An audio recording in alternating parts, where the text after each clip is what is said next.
अस्सलाम वालेकुम students, FSc part 2 physics के साथ में हूँ गुलाम मुस्तफ़ा। स्टूडेंट्स आज हम चैप्टर 19 यानी डॉन ऑफ मॉडर्न फिज़िक्स के कुछ इम्पॉर्टेंट क्वेश्चन देखेंगे। पहले हम शॉर्ट क्वेश्चन की बात करेंगे, उसमें एक्सरसाइज वाले शॉर्ट क्वेश्चन उसमें से देखेंगे कौन से क्वेश्चंस हैं जो ज़्यादा इंपॉर्टेंट हो सकते हैं।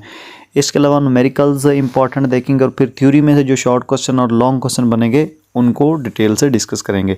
तो सबसे पहले हम इस चैप्टर की एक्सरसाइज के क्वेश्चन जो है वो देख लेते हैं जी, कि कितने हैं और फिर कौन कौन से क्वेश्चन पेपर में बार बार आते हैं।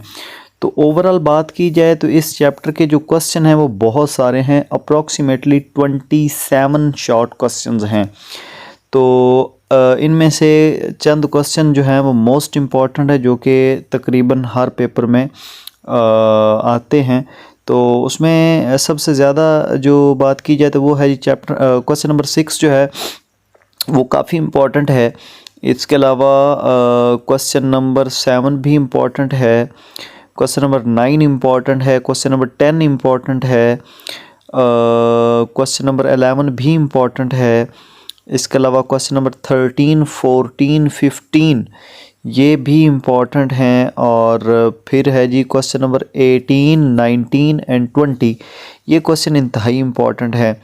इसके अलावा क्वेश्चन नंबर 22 जो है ये भी इम्पॉर्टेंट है और क्वेश्चन नंबर 23 जो है वो भी इम्पॉर्टेंट है। बाकी क्वेश्चन नंबर 25 और 26 जो है वो भी काफ़ी इम्पॉर्टेंट और पेपर के हवाले से काफ़ी अहमियत रखते हैं। बाकी इसके न्यूमेरिकल्स की बात की जाए तो वो तकरीबन 10 हैं जी।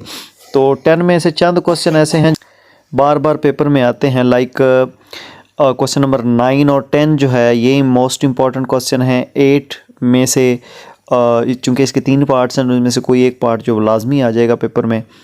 7 भी इम्पॉर्टेंट है। इसके अलावा क्वेश्चन नंबर 5 इम्पॉर्टेंट है।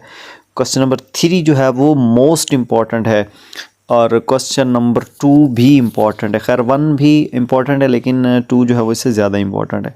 आपको चाहिए कि आप एक्सरसाइज इस चैप्टर की लाजमी करें। अगर आप इसकी सिर्फ एक्सरसाइज कर लेते हैं तो आपका शॉर्ट का जो पोर्शन है इस चैप्टर में से जो आएंगे क्वेश्चन वो सारे हल हो जाएंगे। थ्योरी में से आपको करने की ज़रूरत नहीं है।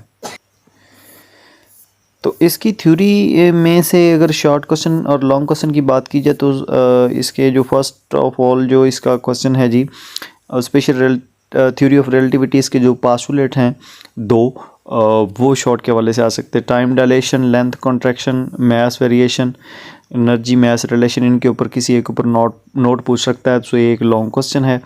ब्लैक बॉडी रेडिएशन और इंटेंसिटी डिस्ट्रीब्यूशन डायग्राम जो है ये भी लॉन्ग क्वेश्चन है, बहरहाल ये इतना इंपॉर्टेंट नहीं है। प्लैंक्स अजम्पशन द फोटोन, इनके ऊपर किसी एक के ऊपर नोट आ सकता है बट ये इतने इंपॉर्टेंट लॉन्ग क्वेश्चन नहीं है। शॉर्ट के हवाले से MCQs के हवाले से काफ़ी इनकी इम्पोर्टेंस है। अच्छा जी, फोटो इलेक्ट्रिक इफ़ेक्ट इंतहाई इंपॉर्टेंट लॉन्ग क्वेश्चन। इसके अलावा कॉम्पटन इफ़ेक्ट जो है, फोटो सेल यहाँ पे शॉर्ट के हवाले से होगा, इसके यूजेस आने चाहिए। और इसके अलावा कॉम्पटन इफ़ेक्ट ये है तो वैसे लॉन्ग क्वेश्चन लेकिन ये इतना इम्पॉर्टेंट नहीं होगा यहाँ पे सेकेंड ईयर में। अच्छा, उसके बाद पेयर प्रोडक्शन भी लॉन्ग क्वेश्चन ही है। इसके अलावा वेव नेचर ऑफ पार्टिकल्स ये long question important. Davis and Germer experiment ये भी, और वेव पार्टिकल ड्यूलिटी पे इस पे नोट आ सकता है। और फिर इसमें जो नेक्स्ट है ये दोनों शॉर्ट के हवाले से ही हैं। इलेक्ट्रॉन माइक्रोस्कोप MCQs और शॉर्ट क्वेश्चन के हवाले से इसको एक दफ़ा रीड आउट कर लीजिएगा। Uncertainty principle most important long question है जी। तो ये थे जी इस चैप्टर के कुछ इंपॉर्टेंट क्वेश्चन जो मैंने आप लोगों के साथ शेयर किए। होप सो आपको वीडियो अच्छी लगी होगी।